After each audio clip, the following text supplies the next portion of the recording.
Лицето ми е подпухнало, изтощено и с черни турбички под очите. Време е да променя това. Поръчах си ролера за лице на Калиначи от естествен кварц, който подпомага за намаляване на подпухналостта, като стимулира кръвообращението и охлажда кожа. Виждате, че има два края. По-голяма зона за по-голямата част от лицето и малка зона за под очите и по-деликатните зони. Ролерът подпомага по-доброто усвояване на серуми и кремове, което прави кожата по-хидратирана и сияйна. Затова обилно нанасям серум на лицето си. Започваме с зоната на челюстта. Винаги искаме да се фокусираме върху повдигащи движения нагоре, навън, много нежно.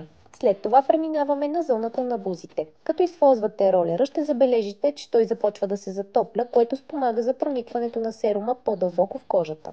С по-малката страна на ролера масажираме под и около очи. Ползите от използването на ролера включват лимфен дренаж, така че докато натискате навън от центъра на лицето си, вие дренирате лимфата, която ще освободи токсините, които тялото ви е задържало. Можете да си направите естествено повдигане на веждите, прилагайки нежен масаж в зоната на чело. Резултатът е видим само след няколко употреби. Кожата ви ще е по-сяйна от всякога, ако включите това в ежедневната си грижа. Освен това ще ви помогне да си починете по-добре и през нощта. Побързайте и поръчайте вашия ролер още днес.